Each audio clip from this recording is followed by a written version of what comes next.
A routine traffic stop, or so it seemed. What happens next is more than just a simple encounter. It's a moment that will change everything. Racist cop shoots black motorist on a quiet highway. What happens just 10 minutes later will leave you speechless. Before we dive into this shocking story, tell us where in the world are you watching from? Drop a comment below, and if you haven't already, hit that like button and subscribe to stay updated. Trust me, you won't want to miss what's coming next. The sun had barely begun to dip below the horizon, casting a hazy orange glow across the highway. The long stretch of asphalt seemed endless, the usual hum of vehicles accompanied by the occasional screech of tires or distant chatter from passing cars.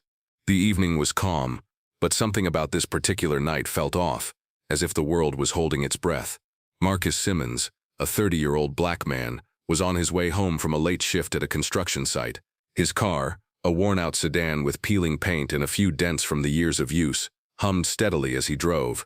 He was exhausted, his body sore from hours of manual labor, but he was looking forward to finally being home, to the comfort of his couch and the quiet of his apartment. As he drove along the highway, his mind wandered to the upcoming weekend. He planned to catch up on some sleep, maybe cook a hearty meal, and just enjoy a few days of peace. His fingers tapped lightly on the steering wheel to the beat of the old R&B song playing on the radio, his thoughts miles away from what was about to unfold. Without warning, the sharp flash of red and blue lights pierced the quiet night, flashing in his rearview mirror. Marcus's stomach tightened, his heart skipping a beat. He glanced in the mirror again, seeing the silhouette of a police car tailing him. His body tensed. His palms suddenly felt clammy as he signaled to pull over, easing his car to the shoulder of the road. He had been pulled over by the police before, too many times, in fact, but there was something different this time. Maybe it was the way the officer had followed him for miles before turning on the lights. Maybe it was the fact that Marcus had a gut feeling that tonight wouldn't be like the others. The police car came to a stop behind him.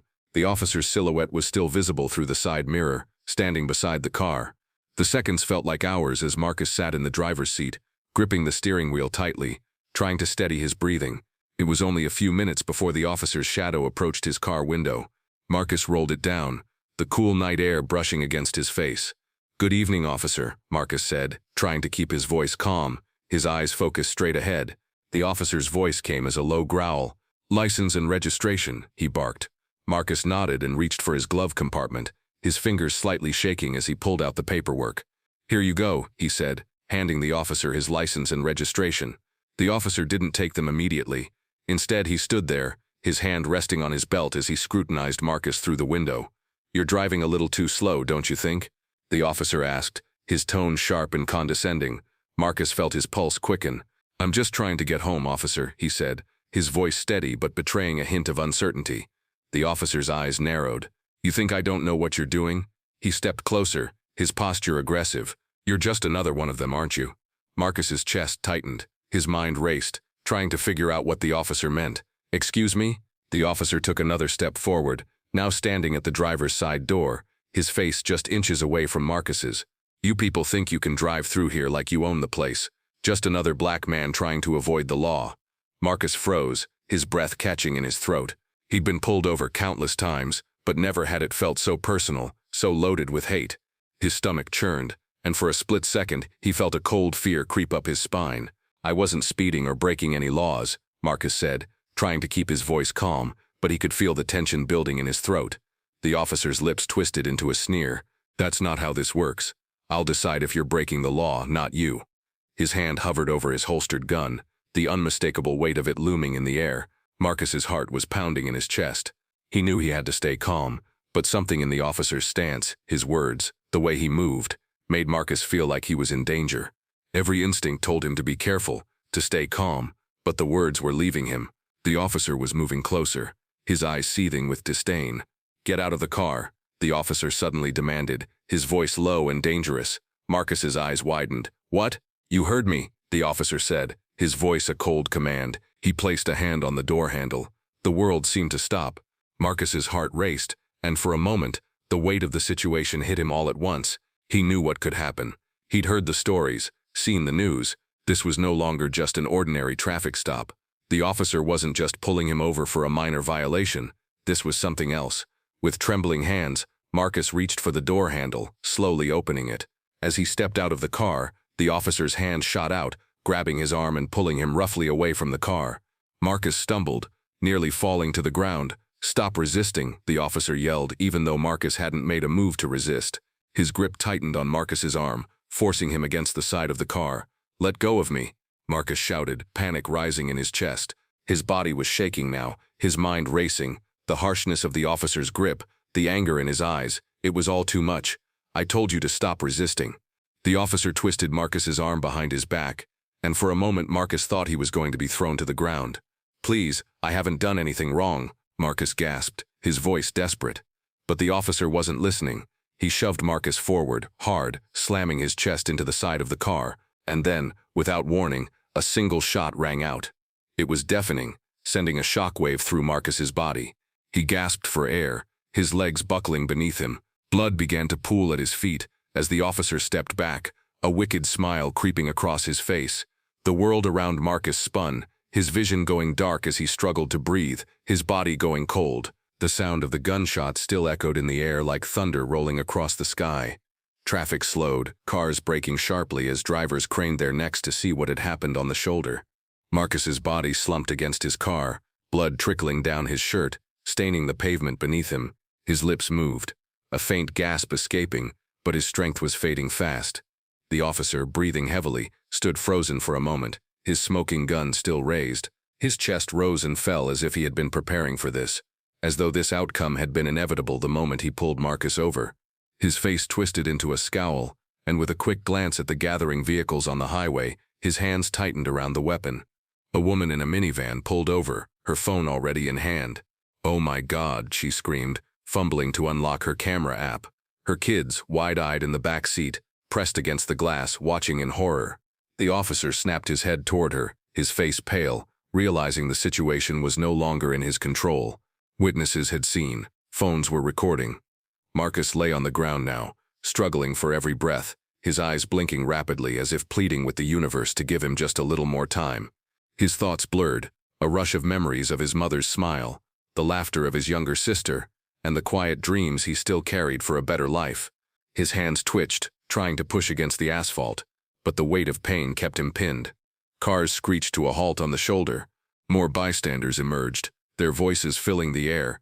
"He shot him for no reason," one man yelled, his voice carrying across the highway. Another woman shouted, "Call an ambulance, quick." The noise swelled, anger mixing with disbelief, people pointing, shouting, filming. The officer's jaw clenched. He holstered his weapon quickly and raised his hands as if to wave the crowd back. "Stay back," he barked, his voice trembling beneath the thin mask of authority. Stay back, he was resisting arrest, but no one moved. The words fell flat. They had seen everything, from the moment Marcus pulled over to the moment the officer pulled the trigger.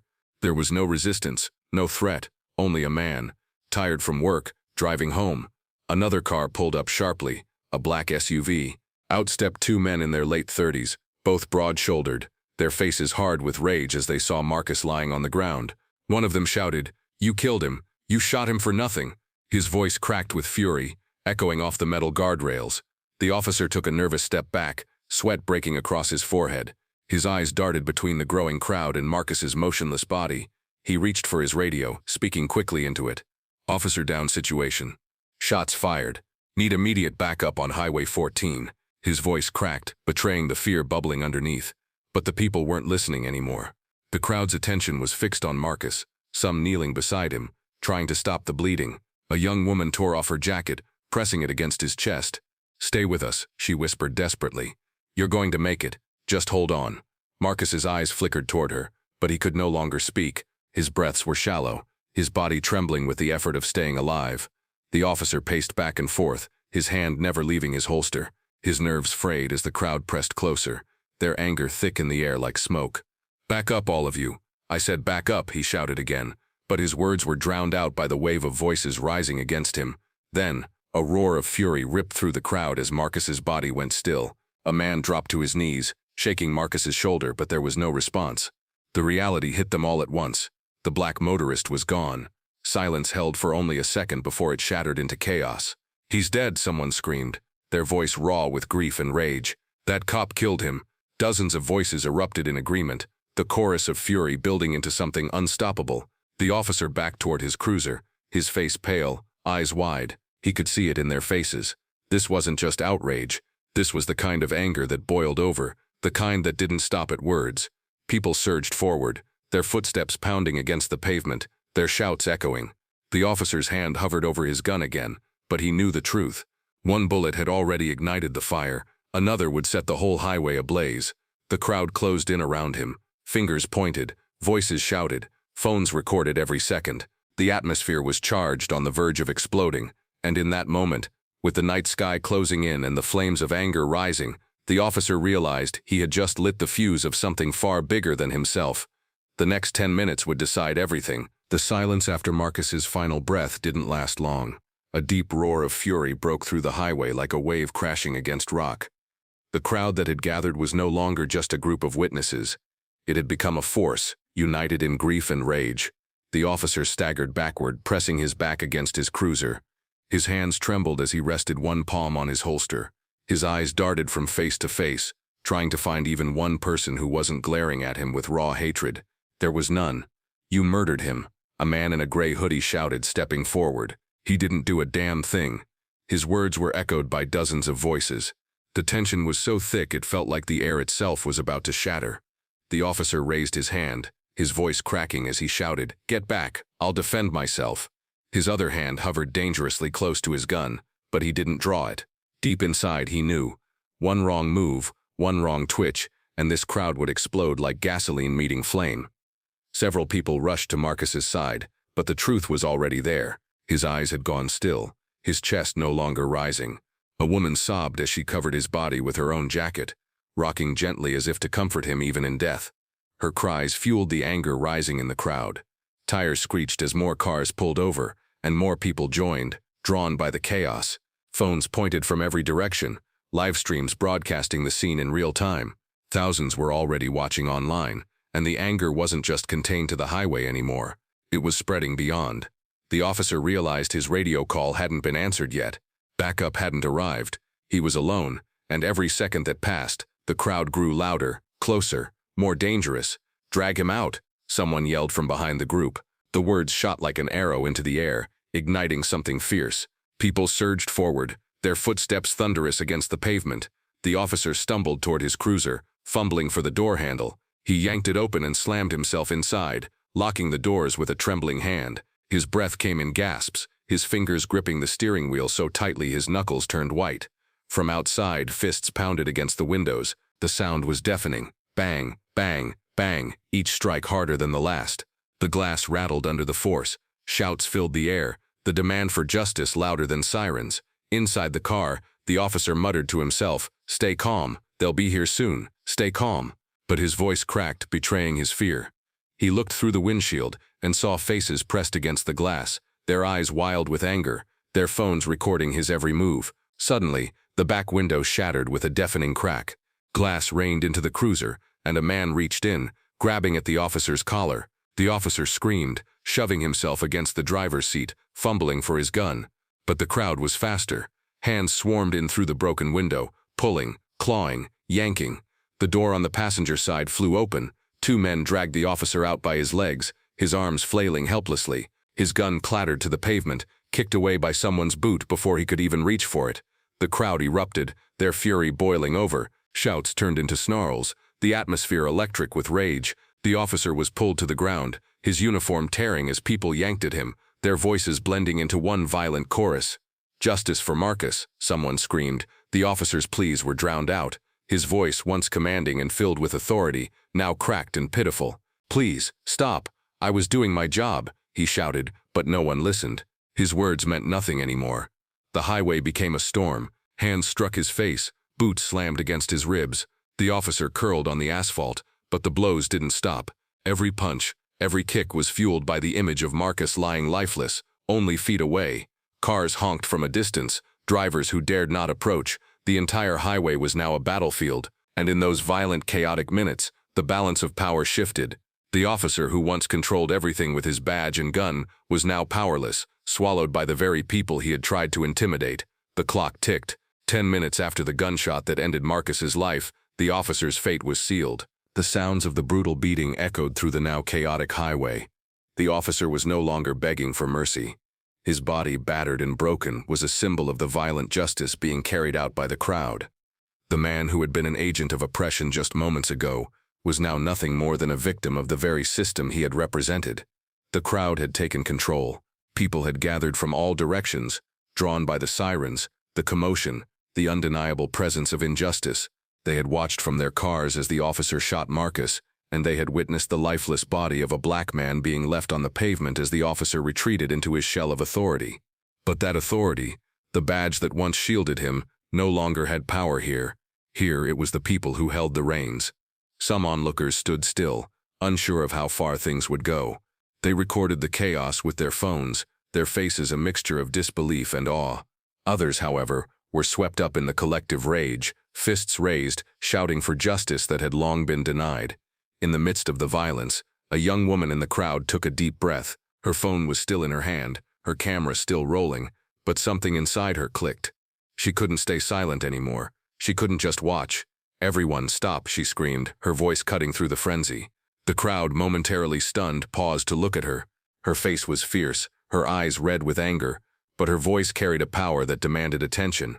"Are we going to let them turn us into animals?" she demanded, her words powerful, each syllable pushing through the noise. "Are we going to be the same as them? Is this how we get justice?" The crowd was still, the words sinking in.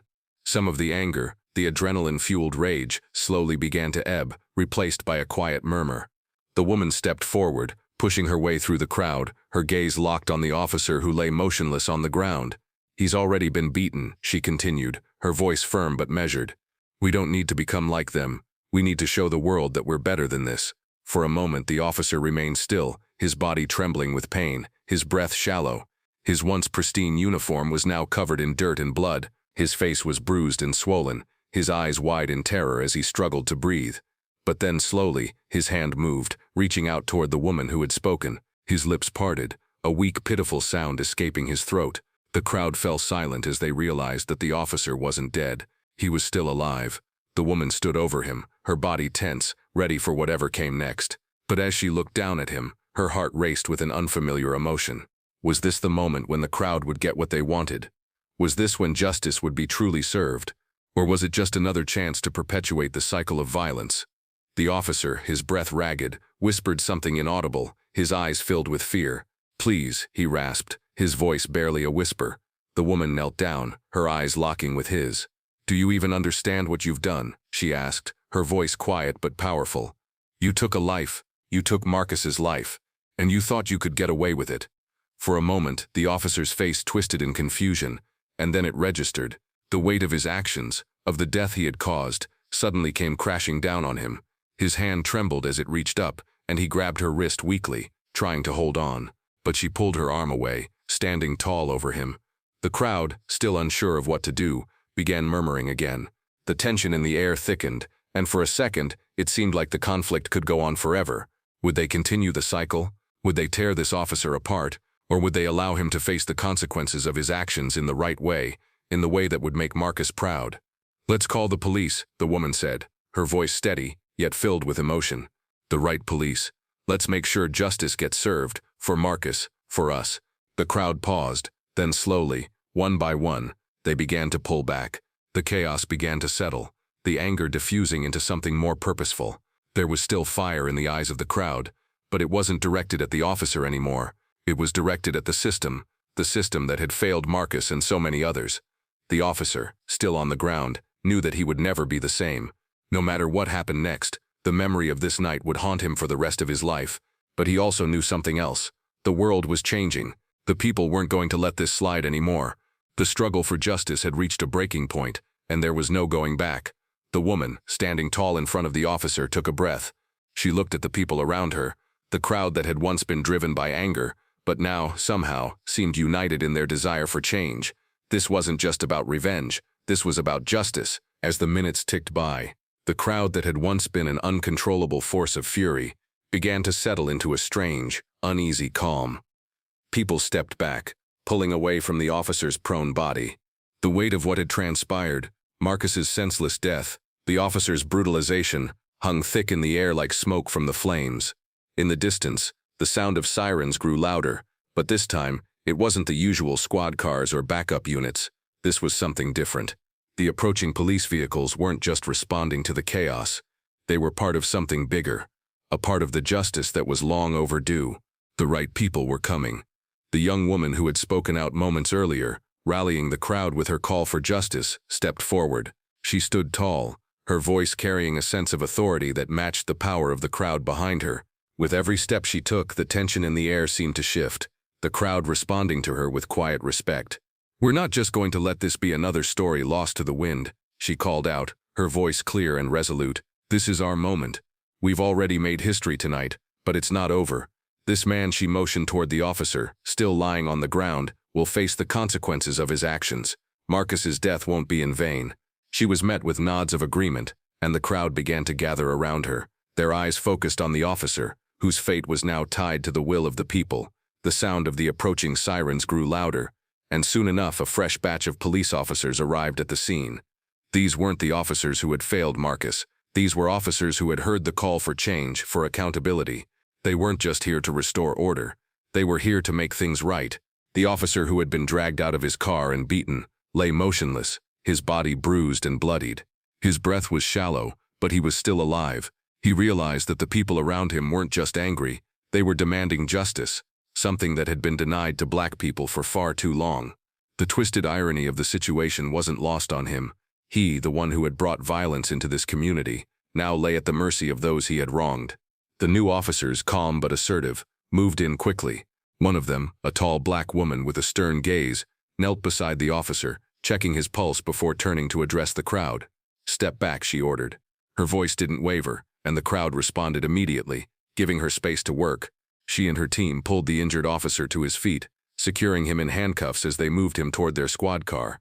The tension was palpable, but the crowd's anger seemed to ebb slightly.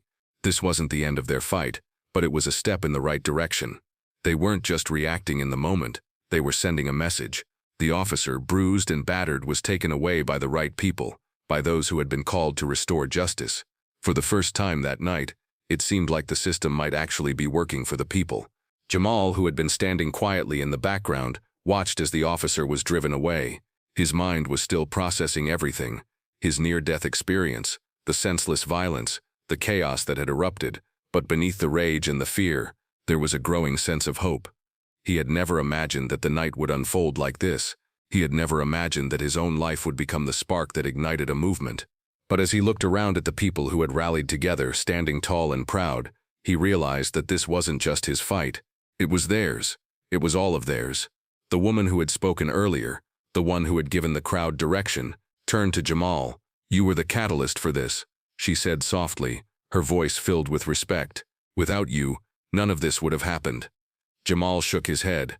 "It wasn't just me," he replied. "It was all of us. We're tired of being silent, tired of being treated like we don't matter. Tonight we showed the world we do." She nodded, "And the world is watching." As the crowd began to disperse, there was a sense of quiet satisfaction in the air. People were still angry, still hurting, but there was a recognition that change was within reach. The battle wasn't over, but the night had marked a shift. For once, the system had been forced to listen, and for the first time, the people had been the ones to take control. Jamal stood for a moment longer, looking down at the spot where Marcus had fallen, the place where everything had started. He felt a quiet resolve settle in his chest. This was just the beginning. The movement had gained momentum, and they weren't going to stop until justice was fully served, not just for Marcus, but for all of them. As he turned to leave, he knew the world was about to change, and he would be part of it. He would make sure of that.